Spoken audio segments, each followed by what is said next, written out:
오늘 우리에게 주실 하나님의 말씀은 신약성경 고린도전서 15장 1절부터 11절까지 말씀입니다. 형제들아, 내가 너희에게 전한 복음을 너희에게 알게 하노니 이는 너희가 받은 것이요 또 그 가운데 선 것이라. 너희가 만일 내가 전한 그 말을 굳게 지키고 헛되이 믿지 아니하였으면 그로 말미암아 구원을 받으리라. 내가 받은 것을 먼저 너희에게 전하였노니 이는 성경대로 그리스도께서 우리 죄를 위하여 죽으시고 장사 지낸 바 되었다가 성경대로 사흘 만에 다시 살아나사 게바에게 보이시고 후에 12 제자에게와 그 후에 500여 형제에게 일시에 보이셨나니 그 중에 지금까지 대다수는 살아있고 어떤 이는 잠들었으며 그 후에 야고보에게 보이셨으며 그 후에 모든 사도에게와 맨 나중에 만삭되지 못하여 난 자 같은 내게도 보이셨느니라. 나는 사도 중에 가장 작은 자라. 나는 하나님의 교회를 박해하였으므로 사도라 칭함받기를 감당하지 못할 자니라. 그러나 내가 나 된 것은 하나님의 은혜로 된 것이니 내게 주신 그의 은혜가 헛되지 아니하여 내가 모든 사도보다 더 많이 수고하였으나 내가 한 것이 아니요 오직 나와 함께 하신 하나님의 은혜로라. 그러므로 나나 그들이나 이같이 전파하며 너희도 이같이 믿었느니라. 아멘.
오늘도 부활하신 우리 주님으로부터 은혜와 평강이 넘치시기를 기도합니다. 오늘 부활주일을 맞이해서 함께 모여 예배드릴 수 있게 하신 하나님께 감사를 드립니다. 생각해보면 다시 살아났다. 참 신기한 일이 아닐 수 없습니다. 어떻게 그런 일이 있을 수 있겠습니까? 우리가 부활이라고 하는 용어를 너무 많이 듣다 보니까 이제는 그러려니 하는데 사실 죽음으로 끝나는 것 아닙니까? 죽음은 모든 일의 종결입니다. 사망 선고가 내려졌습니다. 더구나 장례식까지도 치렀습니다. 무덤에 안장하기까지 했지요. 그런데 다시 살아났다니요. 그리고 그처럼 우리도 다시 살아날 것을 믿는다고 합니다. 우리는 이러한 부활의 교리에 대해서 생각하고 또 생각해 보아야 될 줄로 믿습니다. 요즘 지방자치단체장 보궐선거가 시작되었죠. 어제 그제 사전투표가 진행된 것으로 알고 있는데, 물론 우리 지역은 이제 해당 사항이 없어서 별로 관심이 없지만 이번 보궐선거가 또 각 정당에 크게 아주 중요한 것 같습니다. 문제는 거짓말이죠. 거짓말 때문에 시작되었고 거짓말이 계속해서 발목을 붙잡고 있는 것 같습니다. 이번 서울시장 선거에서도 두 후보가 격돌하고 있는데, 제가 관심을 기울이는 것은 이 두 분의 종교입니다. 두 분이 모두 다 이제 천주교도입니다. 범기독교권에 속하는 분이라는 말입니다. 한 분은 이제 영세명이 에스더이고요, 한 분은 스데반입니다. 스데반이라고 하는 세례명을 가지신 분이 그동안 꾸준히 우리 개신교계 진영에 얼굴을 내밀어 왔습니다. 사실 저도 서울에 있을 때 이분의 청렴한 이미지 때문에 굉장히 반가웠습니다. 하지만 계속해서 거짓말 논쟁에 휘말리는 것을 볼 때 안타까움을 금할 수 없습니다.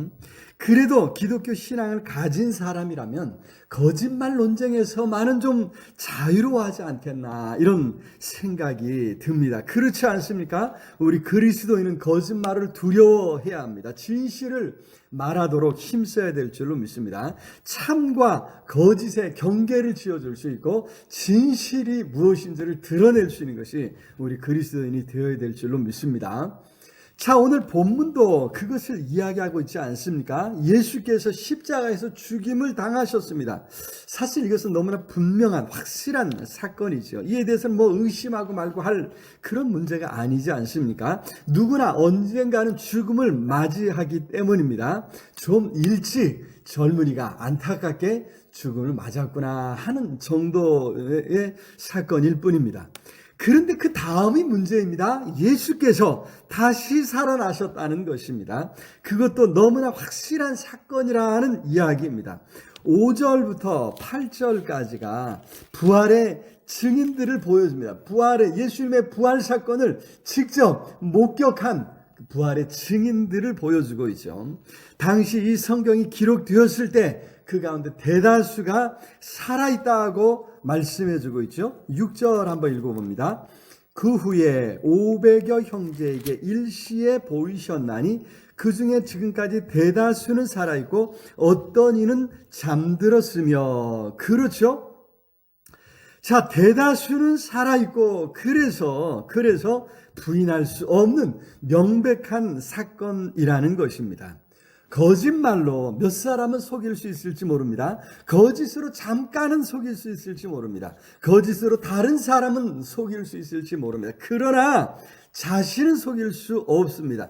계속해서 속일 수도 없습니다. 모든 사람을 다 속일 수도 없습니다. 무엇보다 하나님까지 속일 수는 없다는 사실입니다. 하나님께서 언젠가는 다 드러내실 것입니다.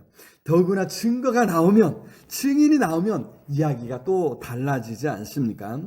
그렇습니다. 우리 기독교 신앙이 힘 있는 것은 바로 역사적 사건에 기초하고 있다는 것입니다. 역사적 진실에 기초하고 있다는 것입니다. 많은 사람이 증인인 역사적 사건이라는 것이죠. 우리 신앙은 너무도 분명한 이 역사적 사건에 기초하고 있다는 것입니다. 이 사건의 진실성이 무너지면 우리의 신앙도 무너질 수밖에 없는 것이죠. 그래서 오늘 우리가 이런 말씀에서 사도 바울은 계속해서 이 사건의 역사성을 이야기하고 있습니다. 여러 증인들을 이야기하고 있습니다. 이 사건이 우리 신앙의 토대를 이루는 가장 중요한 사건이라는 것입니다. 성경대로라는 말이 바로 그 의미입니다. 오늘 본문에 계속해서 이제 성경대로라고 하는 말이 나오는데요. 구약의 많은 이야기가 바로 예수 그리스도의 죽음과 다시 사심을, 부활을 예고했다는 것입니다. 예수 그리스도의 죽음과 부활을 토대로 성경의 이야기들이 설 수 있다는 것입니다. 비록 성경에서 가장 후반에 일어난 사건이지만 이 사건이 정말로 일어났기에 앞으로 소급해서 성경의 모든 이야기가 의미가 있어지는 것이죠. 그래서 오늘 예수님의 부활하심이 어떤 의미가 있는지 다시 한번 살펴보면서 하나님 주시는 은혜를 함께 나누고자 합니다. 첫 번째로 예수께서 다시 살아나심으로 인류의 역사는 새롭게 쓰여졌습니다. 복음이 시작된 것이지요. 1절 한번 읽어볼까요? 형제들아, 내가 너희에게 전한 복음을 너희에게 알게 하노니 이는 너희가 받은 것이요 또 그 가운데 선 것이라. 그렇습니다. 여기 저자인 사도 바울은 복음을 전하여 알게 하였다 말하고 있죠. 또 이것은 먼저 자신이 받은 것이고 그가 사람들에게 전해준 것이라는 것입니다. 복음의 역사가 시작된 것이라는 말이죠. 지금까지 세상 역사는 사망이, 죽음이 왕이었습니다. 그 누구도 이 죽음을 피해갈 수 없었습니다. 심지어 예수님도 그렇게 죽음을 맞이했지 않습니까? 그러나 이제 예수께서 그 대원칙을 깨뜨리신 것입니다. 이제는 사망 권세가 왕노릇하지 못합니다. 예수 그리스도께서 죽은 자들 가운데서 다시 살아나셨기 때문입니다.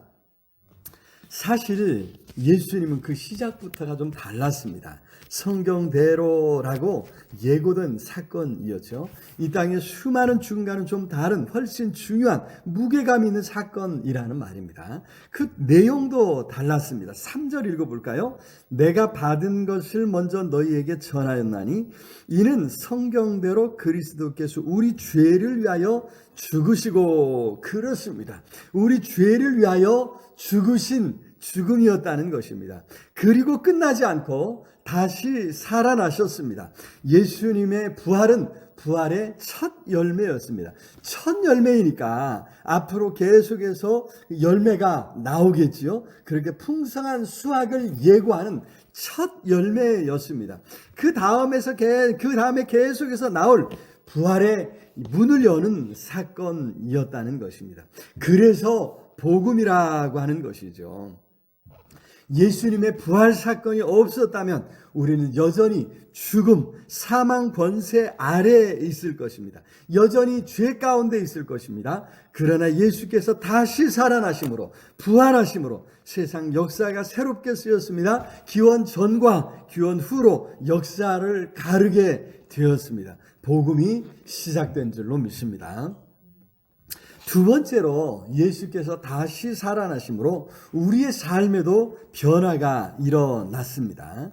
여기 사도 바울은 부활하신 예수님을 만남으로 자신의 삶이 어떻게 달라졌는지를 고백하고 있죠. 9절 한번 읽어보겠습니다.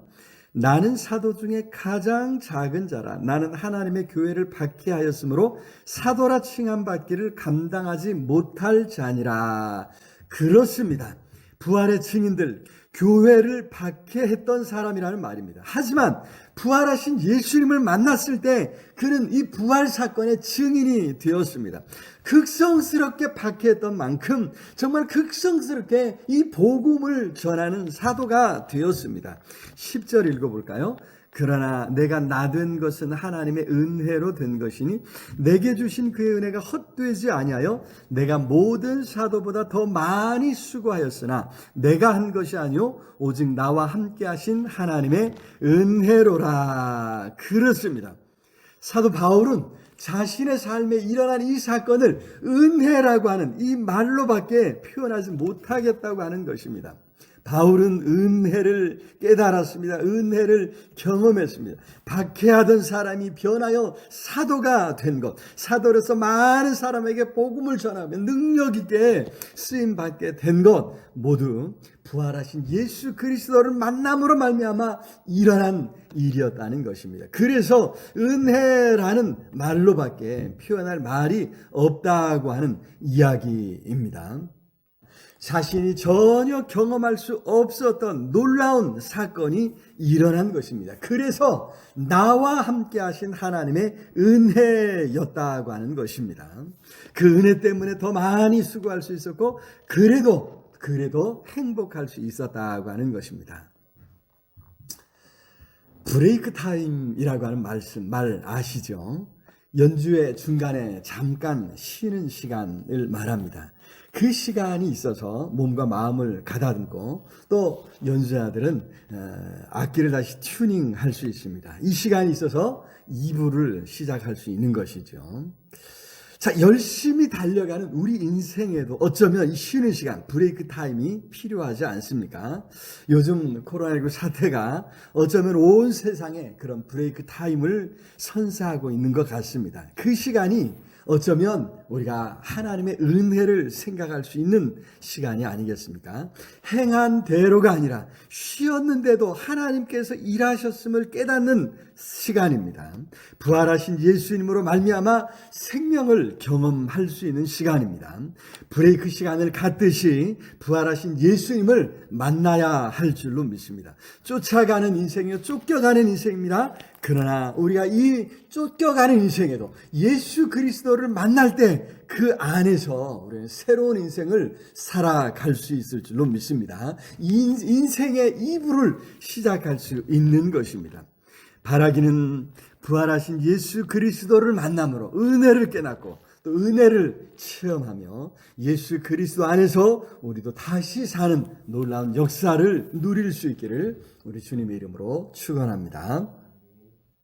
자, 세 번째로 부활하신 예수님으로 말미암아 선한 역사가 물결처럼 번져가는 줄로 믿습니다. 11절 우리 같이 한번 읽어보겠습니다. 그러므로 나나 그들이나 이같이 전파하매 너희도 이같이 믿었느니라. 그렇습니다. 처음 목격자들이 있었습니다. 그들로부터 사도 바울도 전달받았습니다. 그리고 사도 바울은 고린도 성도들에게 전달했던 것입니다. 그렇게 전달받은 성도들이 계속해서 또 전달하고 또 전달하고 또 전달해서 오늘 우리에게까지 전해진 줄로 믿습니다. 2절 다시 읽어볼까요? 너희가 만일 내가 전한 그 말을 굳게 지키고 헛되이 믿지 아니하였으면 그로 말미암아 구원을 받으리라. 그렇습니다. 여기 고린도 성도들처럼 우리도 헛되이 믿지 아니하면 그로 말미암아 구원을 받는다고 하는 사실입니다. 성경에 나오는 숱한 사람들이 자신의 삶에 찾아오신 하나님을 만났습니다. 그리고 하나님의 역사를 체험했습니다. 그리고 성경에 이름이 기록되지 않았지만 얼마나 많은 사람들이 하나님을 만났고 또 그 역사를 경험했는지 모릅니다. 우리가 성경을 통해 들은 그 많은 사건들은 결코 옛날 이야기가 아니라는 것이죠. 아이들에게 교훈하기 위해서 하는 옛날 옛적에 어쩌고 저쩌고 하는 그런 이야기가 아니라는 것입니다. 그 이야기들은 지금도 우리의 삶 속에서 계속해서 일어나고 있는, 경험하고 있고 경험할 수 있는 살아 역사하는 능력이라고 하는 사실이죠. 이제 그들 중에 한 사람이 바로 여기에 있는 저와 여러분들인 줄로 믿습니다. 말씀과 기도 속에서 하나님의 역사는 오늘도 지금도 계속되고 있다고 하는 것입니다. 그래서 이 역사는 앞으로도 계속될 줄로 믿습니다. 앞으로 누군가의 삶을 또한 변화시킬 것이라 하는 것입니다. 예레미야가 3장 22, 23절에 우리가 잘 아는 말씀이죠. 여호와의 인자와 국률이 무궁하심으로 우리가 진멸되지 아니함이니이다. 이것들이 아침마다 새로우니 주의 성실하심이 크도소이다. 아멘. 그렇습니다. 예수 그리스도를 통한 구원의 역사가 지금도 계속되고 있다고 하는 사실에 소망이 있습니다. 아침마다 새로우니 지금도 새롭게 우리의 삶에 부어지고 있기 때문에 우리는 소망을 가질 수 있습니다. 성령께서 온 세상을 구원하시려고 지금도 복음을 전달하게 하시고 세계 곳곳에서 구원의 역사를 이루시는 줄로 믿습니다. 하나님의 역사, 하나님의 은혜는 이 세상을 살아가는 수십억의 사람들에게 계속해서 부어지고 있습니다. 그리하여 망가지고 부서진 우리 삶을 고치실 것입니다. 이 복음이 우리를 통해서 온 세상에 들불처럼 번져가기를 소망하고 또 우리가 그렇게 힘써야 될 줄로 믿습니다. 우리의 작은 수고를 통해 우리에게 복음이 전해진 것처럼 또 누군가에게도 복음이 전해지고 그들의 삶도 새롭게 되는 놀라운 역사가 일어날 수 있기를 우리 주님의 이름으로 축원합니다. 말씀을 맺겠습니다. 부활주일입니다. 부활하신 우리 주님이 오늘 우리의 소망입니다. 부활하신 주님을 만남으로 여러분들의 인생이 새로워지고 여러분들의 가정이 새로워지기를 우리 주님의 이름으로 축복합니다. 또 부활하신 우리 주님으로 말미암아 이 세상을 새롭게 할 수 있기를 우리가 기도하면서 힘써갈 때 하나님의 역사가 오늘 이 땅에 넘쳐나게 될 줄로 믿습니다. 오늘 말씀을 생각하면서 우리 간절히 함께 기도했으면 좋겠습니다. 부활하신 주님으로 말미암아 오늘 우리의 삶이 놀랍게 변화되고 우리가 살아가는 이 세상이 변화되는 변화의 역사가 나타나게 주옵소서. 우리 간절히 통성을 함께 기도하겠습니다. 사랑의 주님, 은혜와 사랑을 참으로 감사합니다.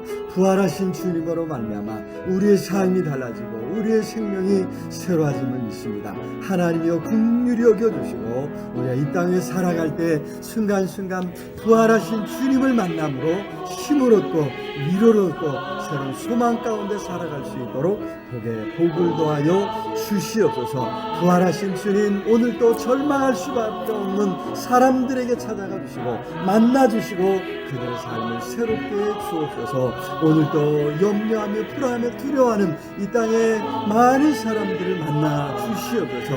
이 땅을 새롭게 해 주옵소서. 부활하신 주님께서 이 땅에 부서지고 망가진 부분들을 고치시고 다시 살려주시고 새롭게 해 주시기를 주여 간절히 소원하고 준비하신 예수 그리스도 이름으로 기도드리옵나이다. 아멘. 이제는 다시 살아나심으로 우리에게 참 생명, 영원한 생명 주신 예수 그리스도의 은혜와 생사와 복을 주관하신 하나님의 크신 사랑과 오늘도 우리의 삶에 찾아오셔서 함께 하시고 믿음 주시는 성령 하나님의 인도 교제 충만케 하시는 역사가 부활하신 주님을 만나고 부활하신 주님과 함께 나아가는 우리 온 성도들 머리머리의 10년과 삶 가운데 흩어져 살아가는 가족들 위해 이 나라 이 민족 위에 전 세계 방방곡곡에서 환난 가운데 부활하신 주님을 찾는 모든 사람들 위해 이제로 영원토록 함께 있을지어다. 아멘.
Amen.